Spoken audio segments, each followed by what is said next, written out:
ناظرین آئیے آپ کے لیے چلتے ہیں چکوال، جہاں وزیر اعظم عمران خان یونیورسٹی آف چکوال کا سنگ بنیاد رکھنے کی تقریب سے خطاب کر رہے ہیں۔ میں اپنے منسٹرز اور ممبر آف پارلیمنٹ اور اس کے علاوہ جو ہمارے چکوال کے اندر جو ہمارے جتنے بھی پولیٹیکل ہمارے کارکن ہیں، میں سب سے پہلے تو اس چیز کے اوپر اپنی خوشی کا اظہار کرنا چاہتا ہوں کہ میں جب چکوال آیا ہوں تو انشاءاللہ وہ اس طرح کے پروجیکٹس لے کے آیا ہوں جس سے ایک معاشرہ بدلتا ہے۔ لوگ کہتے ہیں کہ جی تبدیلی کیا ہوتی ہے؟ تبدیلی سب سے پہلے ذہنوں میں آتی ہے، پھر گراؤنڈ پہ آتی ہے۔ یہ یاد رکھیں پلیز۔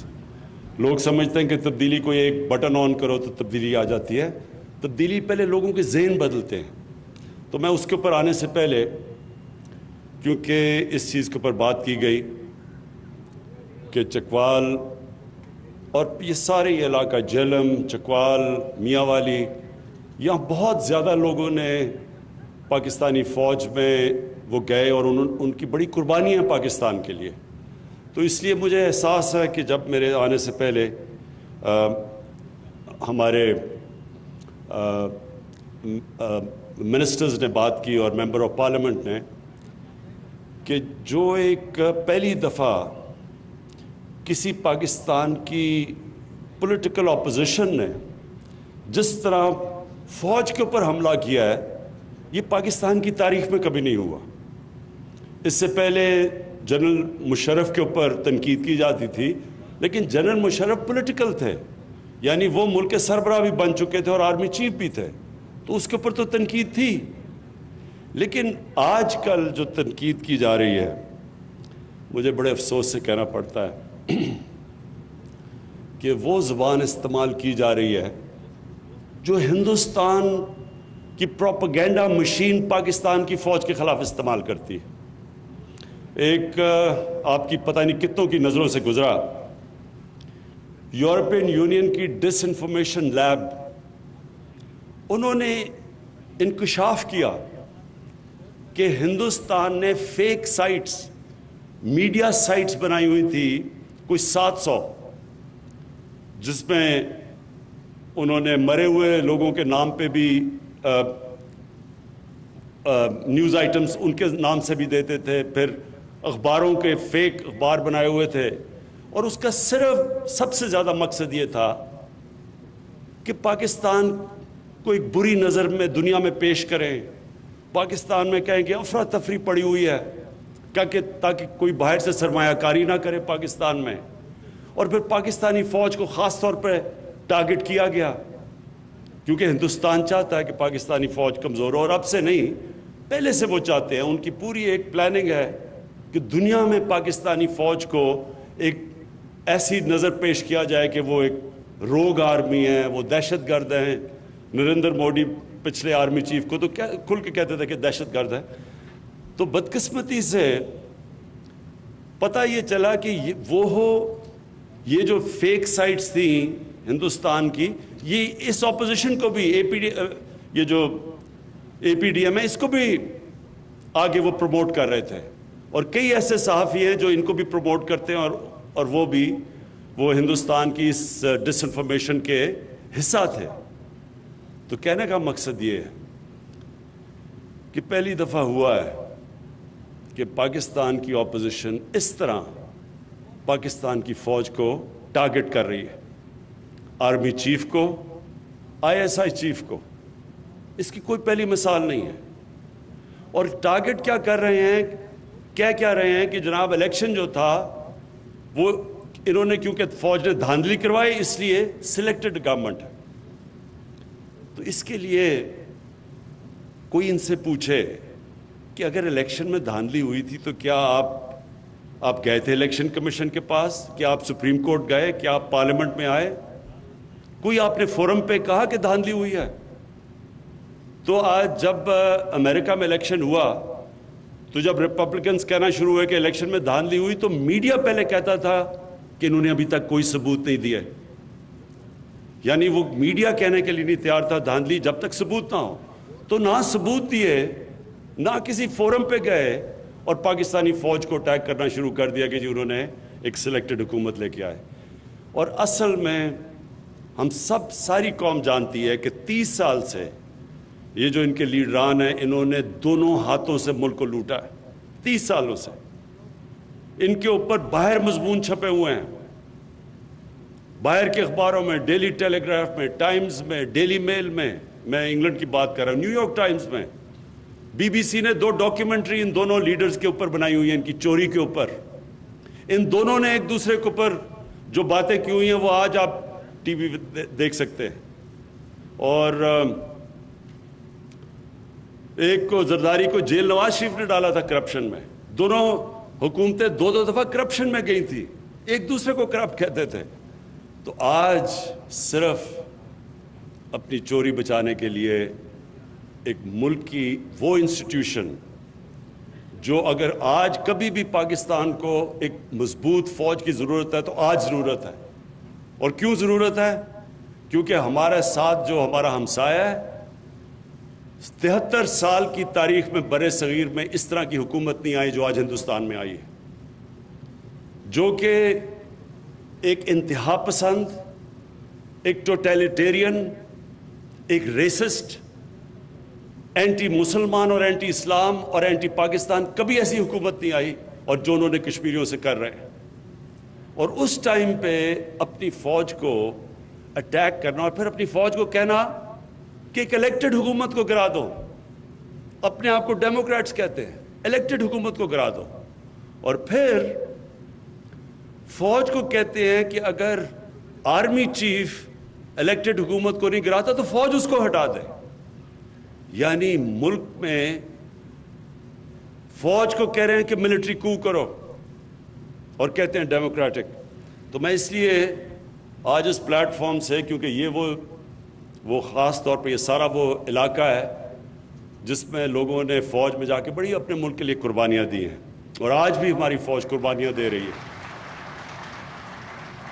آج جو ہندوستان سے دہشت گردی کی جا رہی ہے بلوچستان میں, پاکستان کے جو مرج ڈسٹرکٹس میں, یہ ہمیں پتہ کدھر سے ہو رہا ہے. ہمیں تو پہلے سے ہی اندازہ تھا کہ یہ ہر قسم کا پاکستان میں انتشار پھیلانے کی کوشش کر رہے ہیں, اور آج بھی ہمارے فوجی جوان قربانیاں دے رہے ہیں. اور اس میں یہ جو اپوزیشن جو حرکتیں کر رہی ہے, میں نے کبھی اپنی پاکستان میں اس طرح اپنے ملک کو انڈرمائن کرنے کے لیے کبھی کسی حکومت کو نہیں دیکھا. اور صرف ایک ان کا مطالبہ ہے کہ ان کو ہم کسی طرح NRO دے دیں. یعنی جو چوری انہوں نے 30 سال سے کر رہے ہیں اور پیسہ باہر لے کے جا رہے ہیں, کسی طرح اتنا بلیک میل کریں. مجھے تو ان کو پتہ ہے کر نہیں سکتے, تو اس لیے اداروں کو اتنا بلیک میل کریں کہ کسی نہ کسی طرح پریشر میرے پہ ڈالیں کہ ان کی چوری کے لیے ہم ان کی چوری معاف کر دیں. اور آج میں اپنی اگلی بات جو شروع کرتا ہوں, جس کے لیے میں یہاں آیا ہوں, اس سے پہلے میں ایک بات کہنا چاہتا ہوں اپنی قوم کو. یہ سب یاد رکھ لیں, اگر ان چوروں کو کسی حکومت نے NRO دیا تو وہ اتنی بڑی اس ملک سے غداری کرے گا کہ دشمن وہ کام نہیں کرے گا جو وہ حکومت کرے گی ان کو چوری کو معاف کر کے. جنرل مشرف نے ان دونوں لیڈروں کو NRO دیا, اس کا نتیجہ کیا ہوا کہ 10 سالوں میں پاکستان کا قرضہ 4 گنا زیادہ بڑھا. کوئی بتائے کہ پیسہ کدھر گیا ہے؟ 4 گنا, یعنی 6000 ارب سے پاکستان کا قرضہ ان 10 سالوں میں. ان دونوں کو NRO ملنے کے بعد انہوں نے جو 2 باریاں لی, پاکستان کا قرضہ 30,000 ارب پہ گیا ہے. 6000 سے 30,000. تو جب میں آج جب پارلیمنٹیرینز اور اپنے پولیٹیشن سے بات کر رہا تھا تو وہ سارے کہہ رہے تھے ہمیں سڑکیں چاہیے, اور مجھے سارے آپ کے اس علاقے کو تو میں بڑی اچھی طرح جانتا ہوں, تو مجھے پتہ ہے آپ کے کیا مسئلے تھے. تو میں تب ان کو بتا رہا تھا کہ ایک حکومت جب ہم آئے تو جتنا ہم نے ٹیکس کا پیسہ اکٹھا کیا پہلا سال, اس کا آدھا چلا گیا ان کے لیے ہوئے قرضوں کی قسطیں ادا کرنے میں, آدھا چلا گیا. اور اب یہ جو دوسرا سال ہمارا گزرا ہے, پہلے سال میں ہم نے 2000 ارب یعنی 4,000 ارب ٹیکس اکٹھا ہوا، 2,000 ارب قرضوں کی قسطیں دینی تھی ان کے لیے وہ قرضوں پہ، جو انہوں نے 4 گنا زیادہ قرضہ چڑھایا، اور دوسرے سال میں وہ قرضے بڑھتے جا رہے ہیں کیونکہ ان کے اوپر سود لگ رہا ہے، تو دوسرے سال 2,700 ارب ہمیں قرضوں کی قسطیں واپس کرنی پڑی۔ اس لیے جو پیسہ خرچ کرنا ہے اپنے لوگوں کے اوپر وہ ہمارے پاس کم رہ جاتا ہے۔ تو یہ ہوتا ہے جب کہ آپ ان لوگوں کو جو کرپٹ ہوتے ہیں، جب وہ آ کے ملک کی سربراہی کرتے ہیں تو وہ سارے ملک کا نظام تباہ کر دیتے ہیں، اوپر سے لے کے نیچے تک ایک نظام کو کرپٹ کر دیتے ہیں۔ آپ ایک تھانے دار کو کیسے کہیں گے یا ایک پٹواری کو کیسے کہیں گے چوری نہ کرے جب ملک کا سربراہ پیسہ چوری کر رہا ہے؟ آپ یہ کیسے کہیں گے یہ جو لوگ جیلوں میں بھرے ہوئے ہیں، یہ جو میرے سے مانگ رہے ہیں NRO 2، تو یہ بیچارے جو جیلوں میں غریب لوگ بھرے ہوئے ہیں ان کا پھر کیا قصور ہے؟ ان کی تو قصور ان سے بہت کم ہے۔ جو چوری انہوں نے کی اربوں روپے کی اور باہر جا کے بڑے بڑے محلوں میں بیٹھے ہوئے ہیں، تو وہ بیچارے جو جیلوں کے اندر پڑے ہوئے ہیں ان کی تو لاکھوں کی چوری ہوگی۔ اور اگر ان لوگوں کو سزا ہم نہیں دیتے تو مجھے یہ بتائیں کہ کیا ہم اپنے بچوں کو بتا رہے ہیں کہ طاقتور اس ملک میں جو مرضی کرے وہ بلیک میل کر کے NRO لے لے اور صرف غریب آدمی کے لیے جیل ہے؟ اور اس لیے میں اپنی قوم کو بار بار یاد کراتا ہوں کہ نبی صلی اللہ علیہ وسلم نے کہا تھا کہ تمہارے سے پہلے بڑی قومیں تباہ ہوئیں جو طاقتور کو NRO دیتی تھی اور کمزور لوگوں کو بیچاروں کو جیلوں میں ڈالتی تھی۔ اب جی میں چکوال کے اوپر آتا ہوں جس کے لیے آج میں یہاں آیا تھا۔ دیکھیں جو مجھے یاسر آپ کی بات بڑی آج پسند آئی، صرف میں ایک جگہ اگری نہیں آپ سے کرتا کہ آپ نے کہا کہ انڈسٹریل ریولوشن جب آئی یورپ کے اندر تو مسلمان ملکوں کے اندر ہم نے تعلیم پہ زور نہیں دیا۔ یہ ایکچولی ٹھیک بات نہیں ہے۔ جب یورپ کے اندر انڈسٹریل ریولوشن آئی تو اس کی ایک اور بہت بڑی وجہ تھی، اس کے ساتھ ساتھ یورپ کے اندر ڈیموکریٹک موومنٹ بھی شروع ہو گئی، اور جو وہاں جب انڈسٹریل ریولوشن آئی تو ان کی جو لیڈرشپ تھی وہ میرٹ کے اوپر آنی شروع ہو گئی اور وہ اکاؤنٹیبل تھی، یعنی قانون کے نیچے تھی ان کی لیڈرشپ۔ ہوا کیا کہ مسلمانوں کا جو ہمارا سفر شروع ہوا مدینہ کی ریاست سے، وہ بڑے ڈیموکریٹک سٹرکچرز تھے۔ مدینہ کی ریاست کے اندر جو خلیفہ وقت تھا وہ اکاؤنٹیبل تھا۔ عام آدمی حضرت عمر سے پوچھا مسجد میں کہ جی بتائیں آپ نے یہ کپڑے نئے کپڑے کدھر سے لیے، اور حضرت عمر نے جواب دیا، یہ نہیں کہا جس طرح بھی یہ فضل الرحمان نے کہا جی میں تو خود صادق امین ہوں، میں نے خود ہی فیصلہ کر لیا میں صادق امین ہوں، میں جواب دہ نہیں ہوں کسی کا۔ اور پھر 2 خلیفہ وقت جا کے عدالت میں کھڑے ہوئے، قانون کی بالادستی تھی، قانون اوپر تھا سب سے، اور ڈیموکریسی کی 2 چیزیں سب سے جس کی وجہ سے دنیا میں ڈیموکریسی آگے بڑھی، ایک قانون کی بالادستی اور دوسری میریٹوکریسی تھی۔ تو جو بادشاہ تھی، جو ہم پیچھے رہ گئے، ہم اس لیے پیچھے رہ گئے کہ وہ جمہوریت کی طرف جانا شروع ہو گئے، اور ہم کدھر مدینہ کی ریاست میں جمہوریت، ہمارے پاس سارے جو سٹرکچرز جمہوری تھے، ہم بادشاہت کی طرف جانا شروع ہو گئے۔ اور بادشاہت کے اندر 2 چیزیں ہوتی ہیں جو ایبسولوٹ کنگشپ جسے کہتے ہیں، اس میں نہ بادشاہ اکاؤنٹیبل ہوتا ہے اور دوسری چیز میرٹ نہیں ہوتی۔ جو ڈیموکریسی ہوتی ہے وہاں لیڈرشپ میرٹ پہ آتی ہے، جو بادشاہت ہے وہاں تو خون کے اوپر لیڈرشپ ہے۔ اب آپ یہ دیکھ لیں، دونوں بڑے بڑے جو اس ملک میں جنہوں نے 30 سال میں اس ملک میں چوری کی اور آج اربوں پتی ہیں اور باہر بھی پیسہ ان کا اور بچے بھی باہر ہیں، ان کے جو 2 بچے، اب ایک کا بیٹا ایک کی بیٹی اب جو یہ NRO کے جلسے کر رہے ہیں، تو ان سے کوئی پوچھے کہ آپ کی کوالیفیکیشن کیا ہے، کیا وجہ ہے کہ آپ دونوں پارٹیز کے سربراہ بنے ہوئے ہیں، کیا کیا آپ نے؟ آپ اگر کوئی نوکری, چھوٹی سی بھی نوکری لینے جاتے ہیں تو پہلا سوال آپ سے یہ پوچھا جاتا ہے کہ آپ کا جاب ایکسپیرینس کیا ہے, آپ نے کیا کیا زندگی میں. جاب ایکسپیرینس کے بغیر آپ کو کہیں نوکری نہیں ملتی. تو ان دونوں سے اگر کوئی پوچھے کہ آپ کا جاب ایکسپیرینس کیا ہے تو وہ کہیں گے جی ہمارے دونوں کے باپ پاکستان کے کرپٹ ترین آدمی تھے اور ان کے اوپر کیسز چل رہے ہیں اور عدالتوں میں کنوکٹ ہو رہے ہیں, یہ ہماری کوالیفیکیشن ہے. اور تو ان کی کوالیفیکیشن کوئی نہیں, 1 گھنٹے کا دونوں نے کام نہیں کیا زندگی میں, 1 گھنٹے کی کمائی نہیں کی, تو وہ ملک چلانے جا رہے ہیں. آپ ایک فیکٹری کی ہے, فیکٹری کے لیے آپ ذرا ایم ڈی کو ذرا ریکروٹ کریں گے تو ذرا دیکھیں وہ کیا کیا سوال پوچھتے ہیں اس فیکٹری سے کہ بتائیں تم نے کیا کیا کیا زندگی میں. تو یہاں ملک چلانے جا رہے ہیں اور جاب ایکسپیرینس کیا ہے کہ ہم بڑے شان و شوکت میں پلے ہیں لیکن بدقسمتی سے وہ حلال کا پیسہ نہیں تھا. اچھا جی, میں جو انڈسٹریل ریولوشن سے شروع ہوا تھا, جو قومیں آگے بڑھی ہیں, جب تک ہم تعلیم کے اوپر زور نہیں دیتے کوئی زندگی میں شارٹ کٹ نہیں ہے. ہم اگر سمجھ رہے ہیں کہ تعلیم کے بغیر کوئی ملک آگے بڑھ جائے گا, یہ فیری ٹیلز میں بھی نہیں ہوتا. اس لیے نبی صلی اللہ علیہ وسلم نے جنگ بدر کے بعد ایجوکیشن ایمرجنسی ڈکلیئر کی. انہوں نے, حالانکہ پیسے نہیں تھے, برے حالات تھے, امہ کے بہت برے حالات تھے, جنگ بدر میں غریب لوگ تھے سب,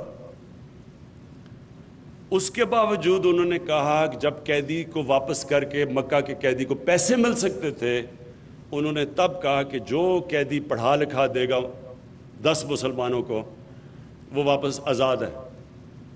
یہ ایک بڑی سوچ تھی. جو تعلیم ہے وہ امیجیٹ ریٹرنز نہیں ہوتے.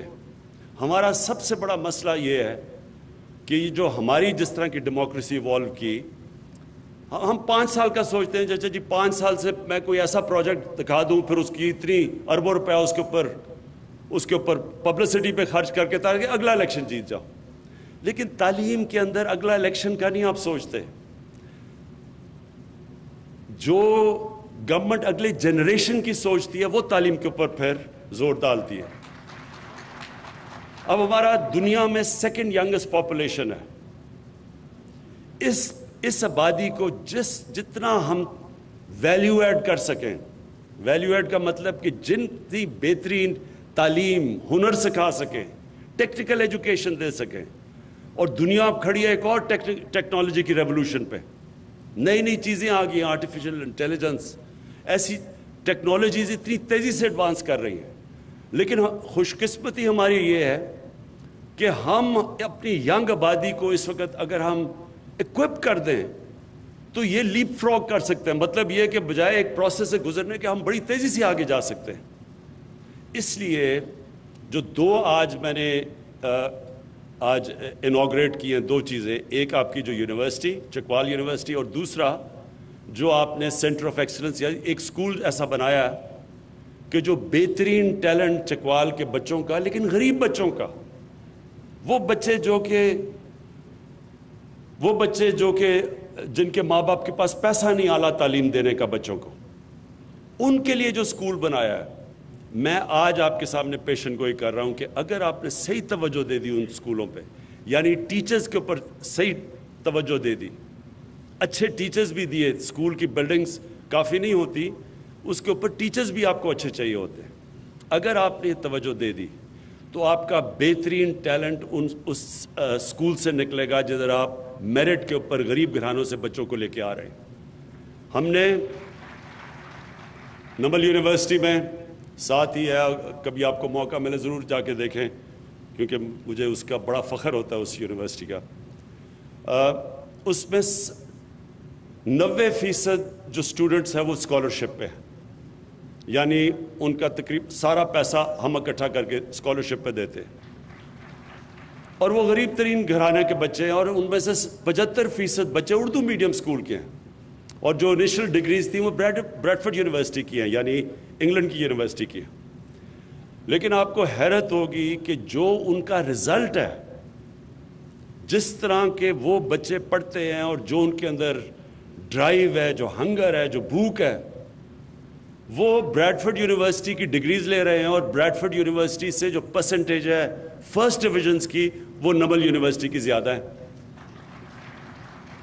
کہنے کا مطلب یہ ہے کہ جب آپ موقع دیتے ہیں ان کو جن کے اندر ایک آگ لگی ہوتی ہے کہ ہم کسی نہ کسی طرح زندگی میں اوپر جائیں, اور ان کو موقع دے دیتے ہیں اچھا تعلیم دے کے, اور پھر وہ یہ جب سوچتے ہیں کہ میں اپنے خاندان کو بھی اوپر لے جاؤں گا, اپنی فیملی کو بھی اٹھا دوں گا, اپنی زندگی بہتر کر لوں گا, وہ کئی دفعہ وہ سکول جن کے اندر بچے پیسے والے گھروں کے آتے ہیں وہ مقابلہ نہیں کر سکتے. اور یہ نمل یونیورسٹی میں آپ دیکھ لیں کہ نہیں, وہ جو نمل یونیورسٹی کے اندر جس طرح کے بچوں کے اندر ڈرائیو ہے وہ نظر آتی ہے ان کے رزلٹس پہ. اور اس لیے یہ جو آپ نے ایک پہلے اسکول, میں سمجھتا ہوں کہ اس اسکول میں سے آپ کا بہترین ٹیلنٹ نکلے گا. دوسرا جو یونیورسٹی ہے یہ بڑی ضرورت تھی یہاں سارے علاقے کے لیے, کوالٹی کی یونیورسٹیز یہ جو آپ بنانے جا رہے ہیں, میں آپ کو مبارک بھی دیتا ہوں, اور آپ یقین دلاتا ہوں کہ پوری طرح انشاءاللہ میں آپ کی اس پہ سپورٹ کروں گا ہر تک, اینڈ تک. اور پھر جو ہاسپٹل ہے یہ بہت ضروری ہے, یہ جو 500 بیڈ کا ہاسپٹل بنا ہے اس کی بڑی ضرورت ہے. اس سارے علاقے میں آبادی ہماری بڑھتی جا رہی ہے, ہمارے پاس اتنے ہاسپٹلز نہیں, نرسز نہیں, ڈاکٹرز نہیں. تو یہ جو آپ پہلا تو یہ قدم ہے کہ اس علاقے میں ایک ہاسپٹل کی بہت ضرورت تھی, تو یہ جو آپ نے 500 بیڈ کا ہاسپٹل بنایا اور یہ جو شروع کر رہے ہیں آپ, اس کے لیے پھر سے میں آپ کو ریپیٹ کرتا ہوں کہ پوری ہم سپورٹ دیں گے. لیکن میں آپ کو یہ بھی بتا دوں کہ جو پاکستان میں جتنے ہاسپٹل کی ضرورت ہے وہ گورنمنٹ نہیں بنا سکتی, اور اس کے لیے ہم نے ایک ایسا زبردست, اور میں دونوں پنجاب اور پختونخوا کی گورنمنٹس کو خاص طور پہ خراج تحسین پیش کرنا چاہتا ہوں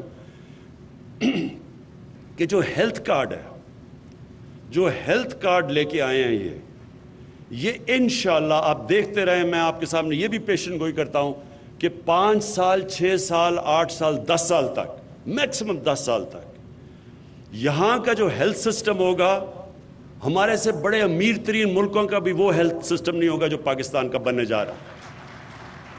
اور وہ کیوں؟ وہ اس لیے کہ ہیلتھ کارڈ میں ہر خاندان میں, اور فیصلہ ہوا ہے کہ اگلے سال کے اینڈ تک ہر پنجاب کا اور پختونخوا کا خاندان اس کے پاس ہیلتھ انشورنس ہوگی. اس کو کہتے ہیں یونیورسل ہیلتھ کوریج. یہ آپ حیران ہوں گے, میں پھر سے کہہ رہا ہوں, امیر ترین ملکوں کے اندر بھی یونیورسل ہیلتھ کوریج نہیں ہے. یہ جو کارڈ ہے ہیلتھ کارڈ, اس سے کیا ہوگا؟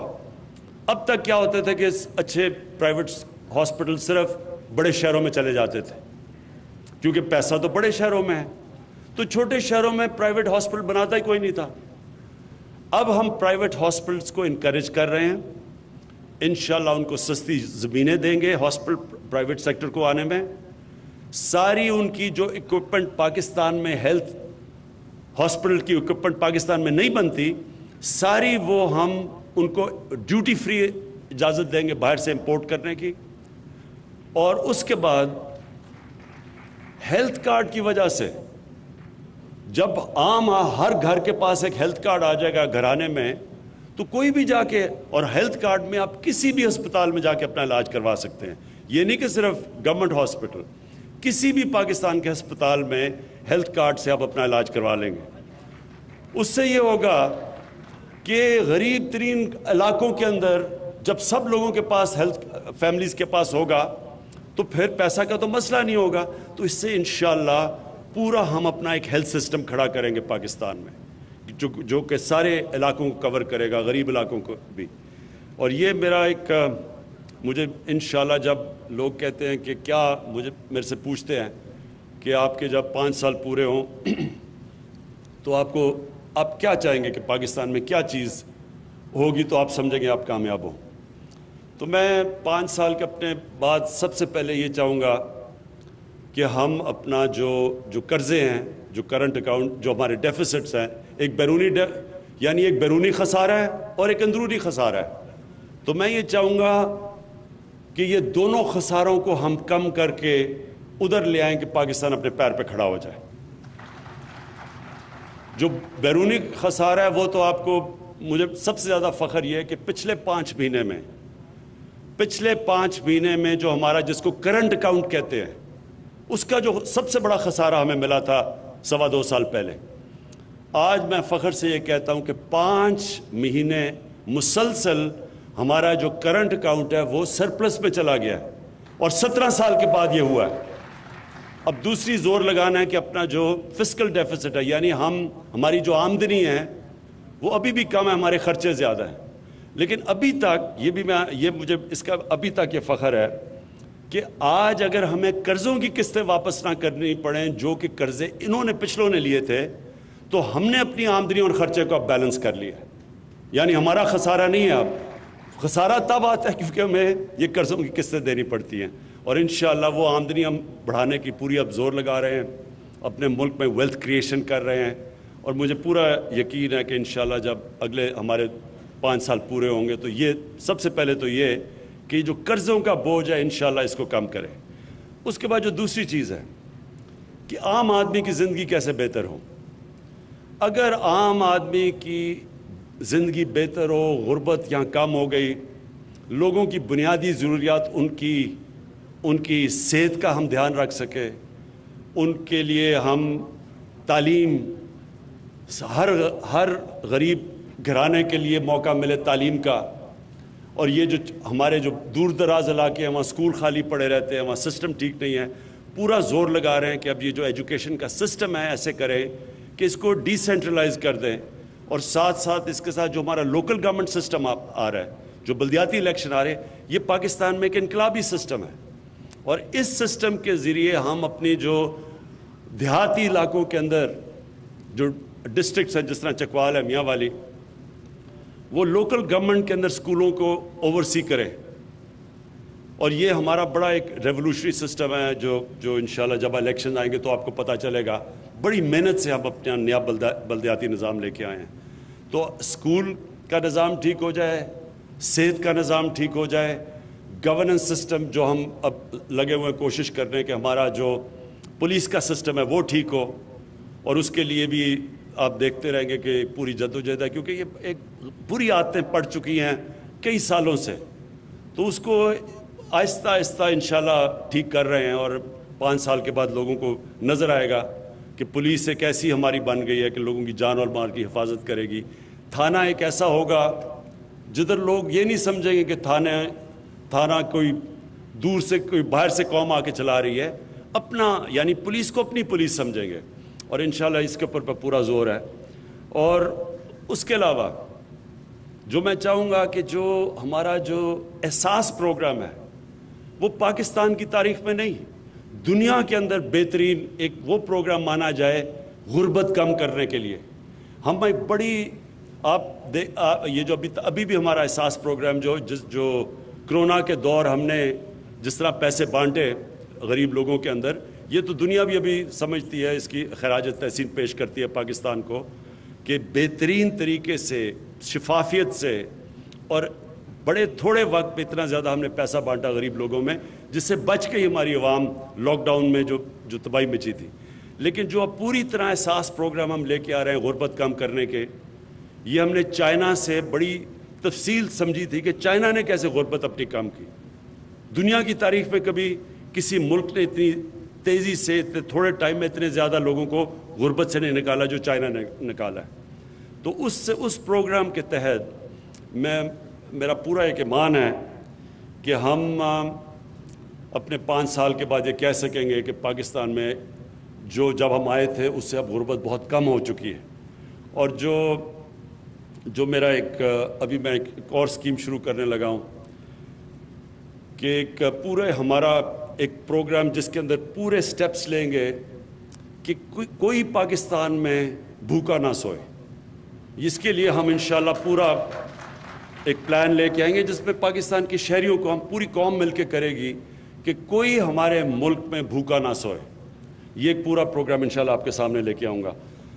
تو میں پھر سے آج آپ کو چکوال کے لوگوں کو مبارک دیتا ہوں۔